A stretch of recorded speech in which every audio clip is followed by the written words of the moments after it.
നമ്മുടെ വീട്ടിലുള്ള സ്കൂട്ടറിന്റെ ഒക്കെ ഗിയർ ഓയിൽ വീട്ടിൽ തന്നെ നമുക്ക് സിമ്പിൾ ആയിട്ട് എങ്ങനെ ചേഞ്ച് ചെയ്യാൻ നോക്കിയാലോ. ഞാനിപ്പോൾ ഇവിടെ ചെയ്യുന്നത് ഹോണ്ട ആക്ടിവ 125ന്റെ ആയിരുന്നു. ഈ വണ്ടിയുടെയൊക്കെ ബാക്ക് ടയറിന്റെ ലെഫ്റ്റ് സൈഡിന്റെ എവിടെയായിട്ടാണ് രണ്ട് ബോൾട്ട് വരുന്നത്.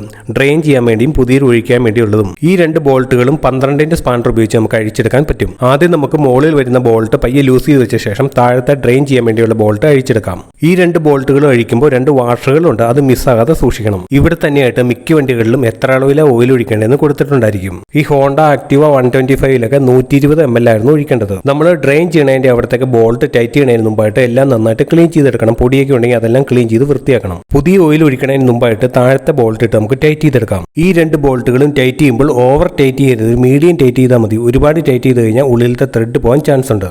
കാസ്ട്രോളിന്റെ ഗിയർ ഓയിലാണ് വാങ്ങിയത്. വാങ്ങിയപ്പോൾ 80 രൂപയായിരുന്നു റേറ്റ് ആയത്. ഇതിൽ 120 ml ആയിരുന്നു. ഇതുപോലത്തെ ഗിയർ ഓയിലാണ് നമുക്ക് ഒഴിക്കാൻ എളുപ്പമുണ്ട്. അറ്റം പയ്യെ കട്ട് ചെയ്തിട്ട് ഹോളിലേക്ക് വെച്ച് പ്രസ് ചെയ്ത് കൊടുത്താൽ മതി. നമ്മൾ ഇതിന്റെ ബോൾട്ട് ലൂസ് ചെയ്യുമ്പോഴും ടൈറ്റ് ചെയ്യുമ്പോഴൊക്കെ ബോക്സ് സ്പാൻഡറോ റിംഗ് സ്പാൻഡറൊക്കെ യൂസ് ചെയ്യാൻ ശ്രമിക്കുക. ഓയിൽ ഫുൾ ആയിട്ട് ഒഴിച്ച ശേഷം നമുക്ക് മുകളിലത്തെ ബോൾട്ടും ടൈറ്റ് ചെയ്തെടുക്കാം. ഇതൊക്കെ നിങ്ങൾ പലർക്കും അറിയണമായിരിക്കും. എന്നാലും ഇതുപോലെ ചെയ്യാൻ അറിയില്ലാത്തവർക്കും ഇങ്ങനെ ചെയ്യാൻ താല്പര്യമുള്ളവർക്കും വേണ്ടി ഒരു വീഡിയോ ആയിട്ട് ചെയ്തതായിരുന്നു. പല സ്കൂട്ടറുകൾക്കും പല അളവിലായിരിക്കും ഗിയർ ഓയിൽ ഒഴിക്കേണ്ടത്. അപ്പോൾ നോക്കിയിട്ട് ഒഴിക്കണം. വീഡിയോ ഇഷ്ടമെങ്കിൽ നമ്മുടെ ചാനൽ സബ്സ്ക്രൈബ് ചെയ്യണേ.